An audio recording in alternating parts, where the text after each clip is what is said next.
But yeah, whenever Jay got to the point, it's like, you know what? I'm not hiding who I am. I really don't care. If you liked me before and you don't like me now, then that's on you. I'm not any different than what I was before I told you who I was. I've had to deal before with the heartbreak and grief and loss of people disowning me for being who I am, and very close people that I wouldn't have expected it from. So I've gone through that.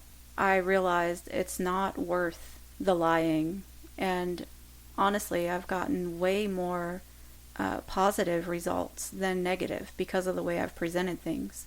And I think that is how people perceive things, is how you present it.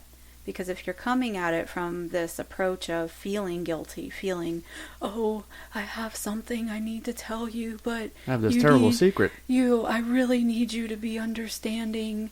If you come at it like that, they're going to perceive it as something that's wrong and shameful. If you just come at it from a light of, hey, by the way, this is what I've been doing, and this is who I am, and this is my family, and you're to treat them as such. They're like, oh, okay, well, that's cool. I see how happy you've been, and blah, blah, blah. But if you present it as something shameful, they're going to process it as something shameful. And you being who you are and doing the things you do and living out loud allow people that same privilege. If they see you living that way, it's like, oh, I can do that too. And it kind of gives them a little bit more encouragement. Now, I am private, and I do keep things under wraps for my loved ones, and my partners who don't wish to be outed or be out in certain places or things. And there are different precautions we have to take to be able to do that, especially when we had our ex-wife, now ex-wife, in the picture. There were certain things that we couldn't include each other in because for the respective wishes of each party involved, as far as, okay, I can be out to these family members but not these family members, so you can come to this event and we can behave in this sort of way, but you can't come to this event, and those types of things. Right. And that's all a personal preference, and if you're willing to do that or not, and that's all stuff that needs to be discussed and talked about and really gone over, as far as going out in public and holding hands and kissing and different kind things. of PDA. Yeah. And my heart goes out to anybody who tries to maintain a relationship in the closet, because it's very difficult. It's not until you come to that point that you realize how much of your life you can't show. Yeah. And it breaks your heart every time. So in my life, I can't be out at work at all. Absolutely not. And that is a choice I have to make, because if I out myself at work, I can be fired. Now, of course, you can say, oh, well, that's not right. Well, it's a matter of fact. It is. It's not right, but they still do it. Right. Oh, it's like, oh, well, you're not performing well. We're going to have to let you go type of thing. It's like, well, you know what? I just told you X, Y, Z, and my performances have been great all up until now. It doesn't matter. Yep. It's just like, oh, we're choosing now to let you go because your performance second is not good. The thing is work has better lawyers than you. Oh, yeah, they can afford more. Even if you take a personal loan and you can get yourself a decent lawyer and you go through all the painful process, they can wait you out, and they know it. They know that there'll be a settlement. They know that you're not going to make waves. They know that there's going to be a non-disclosure agreement signed at the end. They know all of that going into it, so they can absolutely. Pay lawyers. And that's one of the reasons why in this state it's an at-will state, which sounds great. At-will sounds great, but it's actually not. It is very pro-organization, not pro-employee. And cutthroat. Yeah, it's pretty cutthroat. That means they can fire you if they don't like your hairstyle that day. Whenever you're not out at work, you can think about it. You have work parties. You have family days for work. You have open houses. You have Christmas parties or whatever holiday parties or whatever. You can't bring around like, oh yeah, this is my wife. This is my other wife. Yeah, I remember I got really upset around Christmas time when they're having all of the parties and you're to include your family. And we work so hard. Well, I work really hard to make sure that all of our friends and family treat everyone in our polycule as my husband's and my wife when she was here, and the kids as our kids. So therefore they are your grandkids. Therefore they are your nieces and nephews, and they are to be treated as such. I grew up in a family with a step mother and step sisters, and never would I allow someone to refer to us as such. No, it was always, this is my sister, this is here's my mom, brother. These are my sisters. And so I expect the same. And if you respect me and my lifestyle at all, then I expect you to refer to everyone as such. And I work really hard to make sure that that happens. And so when it came to Zan's work parties and holidays, I was really upset and really struggling because he couldn't include. He wanted to just bring me because I am his legally married wife. And at the time, we had our other wife and our husband, Crow, and then all of the other children who may not be biologically ours, but they are very much in heart ours.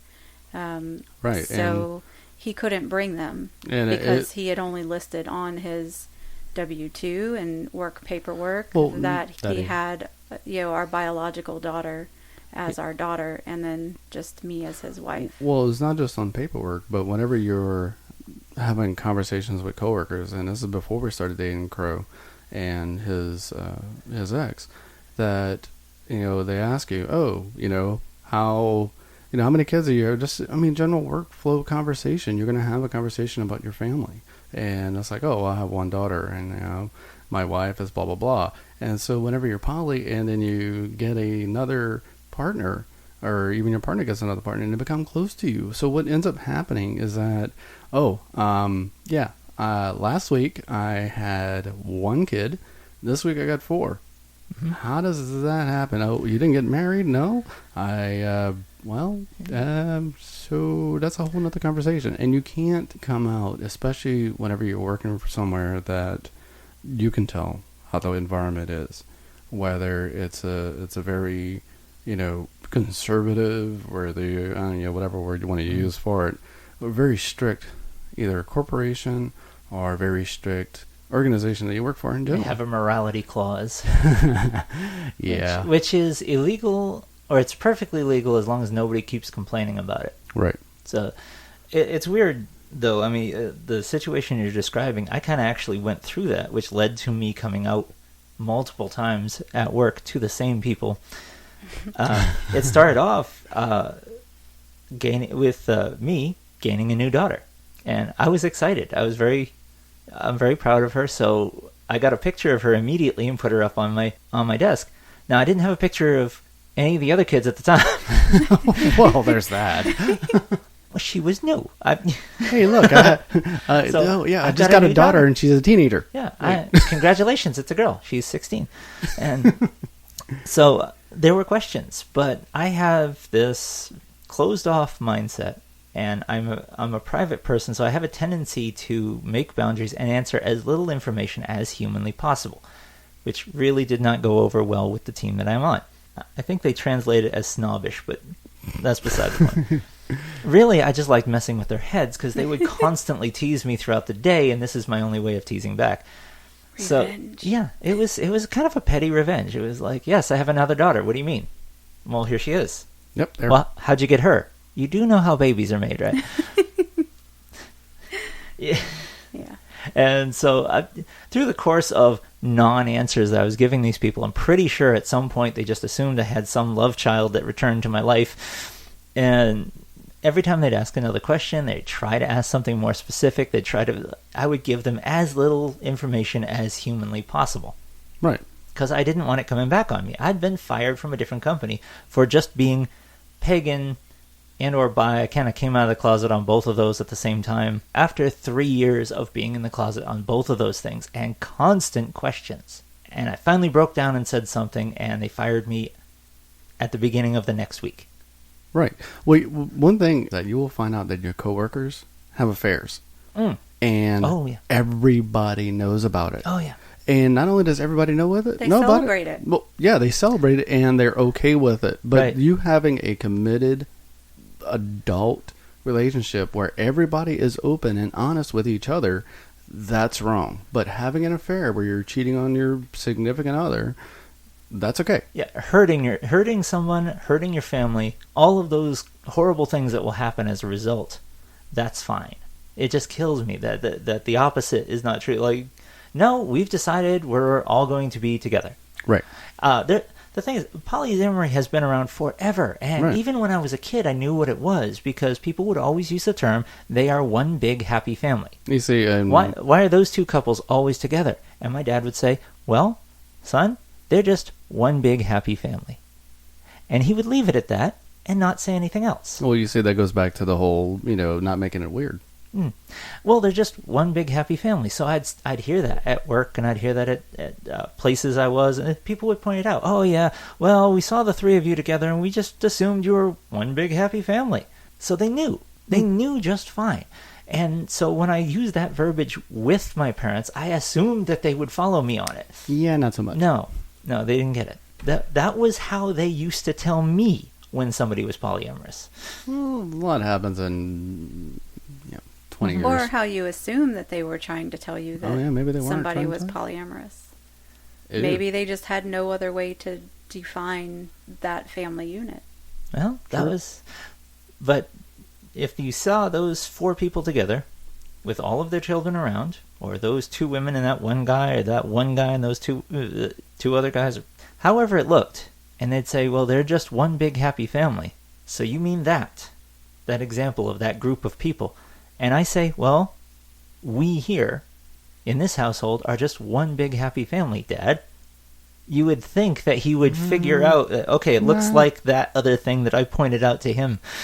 Right, but if at the same time, if your dad's anything like me, whenever, somebody is like, well, I say that, but at times for me, when it comes to somebody flirting with me or something like that, it completely goes over my head. I never get totally it. does. I don't Bounces have to get right point it off out. the head plate. Oh, yeah. Yes. Yeah, I don't get it. Jay will actually tell me, it's like, oh yeah, the person's flirting. I'm like, no, she's not. And She's just being nice. Yeah, she's being nice. Or he's being nice. Yeah. yeah, in that case Yeah. too, which is, Jay gets a What do you kick out of mean? that. Mm-hmm. It was just that you can try. You can use the verbiage that but don't consider somebody told until you see them interacting with the rest of your family. Right. They still haven't experienced it, so I guess in my life I have to remember, okay, I'm not out to this person yet unless they can say it back to me. Right. Because I would say, we're one big happy family, and then my parents would go on and talk about something else entirely. They'd just kind of shift the subject and, okay, well, and I thought that was their way of just not arguing with me about it or whatever. Apparently it was their way of completely deflecting it and deleting the last 3 seconds of the conversation. Well, and you even went into how you normally go through the whole entire family. You started including everyone, including our daughter and... us into your description on how everybody was doing. And they Right. still didn't really pick up on that hint. Or they just kind of washed it out and were like, oh, okay, yeah. Our youngest daughter wants to meet Papa and Nana. Yeah.